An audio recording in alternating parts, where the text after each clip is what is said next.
nothing fancy today. I was just messing around with my gear when I decided to record it and share it with you, because I think that many of you can be in the same position that I was back in the day when I bought this guitar, or any good looking guitar that is cheap but it looks great. You want to get it just because it looks great for the sake of it, but then you try that on and you realize it's just a bit off, it doesn't sound good, and you want to address those problems to be able to bring it on stage. The things that I addressed firstly are always tune stability and tone. Even before the tone of the guitar, I will address the reliability of the pickup, because let's dig deeper a little bit. Pickups are microphones at the end of the day, and microphones get a lot of information from everything that is around these areas. So the strings before, and when you play a low volume in your house, it might sound good, but cheap pickups have the tendencies to capture a lot of the noises around. But then when you bring it on stage, what usually happens is that the higher the volume of the speaker, the higher the volume of the monitor maybe,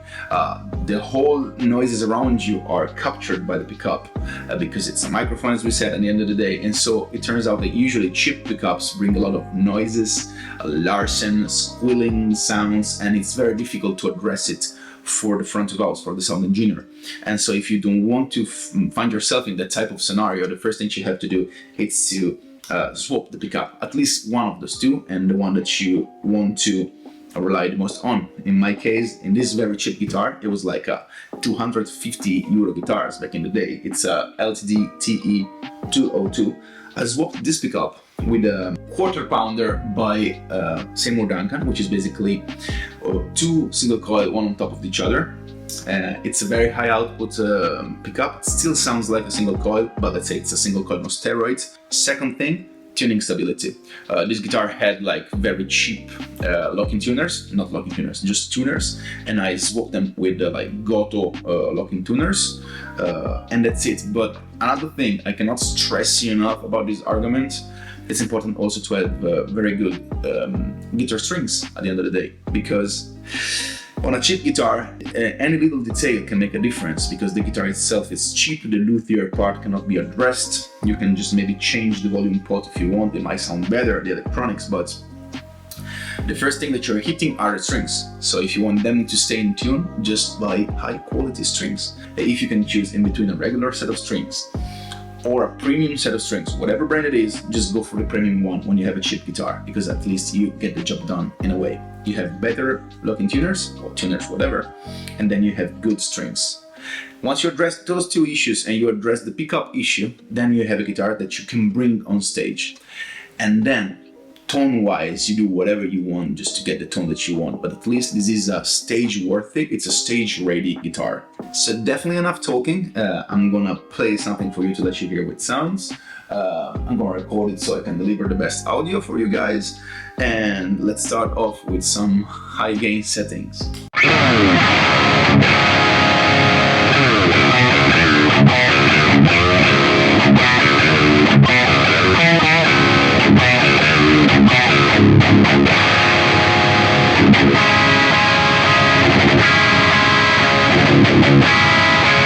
As you can hear, you can really hear all the strings, all the notes, despite the high gain. So this pickup is very nice to me, at least. This is my opinion. And even if I stress the strings, it should remain in tune.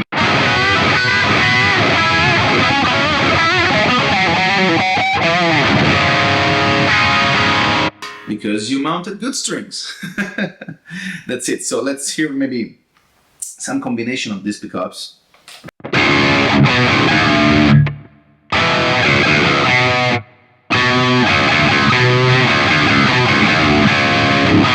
Maybe with an octaver.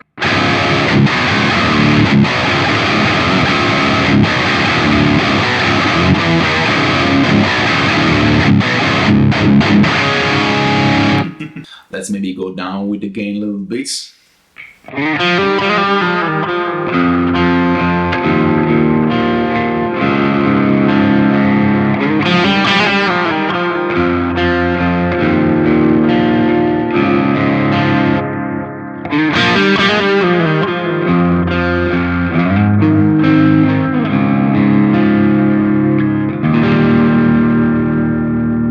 These usually are are the type of sounds where it thrives the most. Those kind of edgy.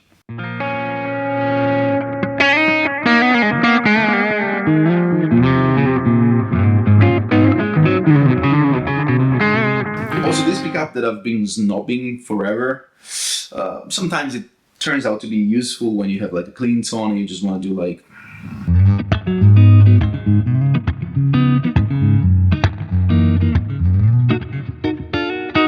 It's always.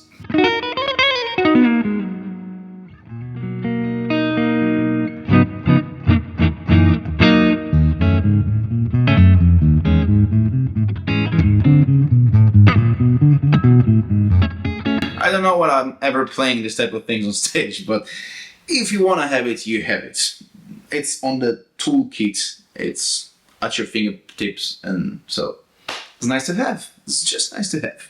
And of course, we can go all the way up to the solo section when we have a lot of gain, we add a lot of reverb and delay, and we have a lot of fun, because at the end of the day, that's what we wanted to do from the get-go, right? So here we are.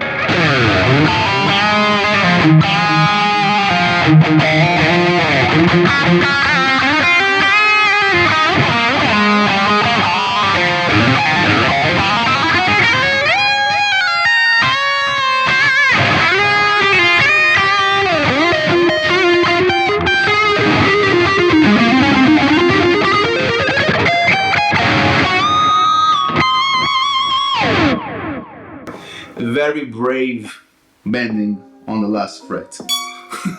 So once again, this was just to give you an idea of how you can turn a very cheap guitar into something reliable on stage. One thing I forgot to mention, make sure to have a proper setup, because you don't want the action to be too low and have fret buzzing, you don't want it to be too high and make it difficult to be played.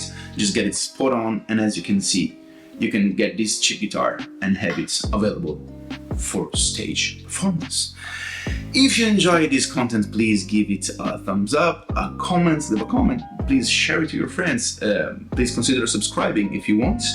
I hope I entertained you, and I hope I gave you some good information, and if it's so, I appreciate some sort of help. Just do the thing of the internet, just make it viral. I don't know what the fuck I'm saying. So thanks a lot. This is How to Music. I'm Ale. See you in the next one. Ciao.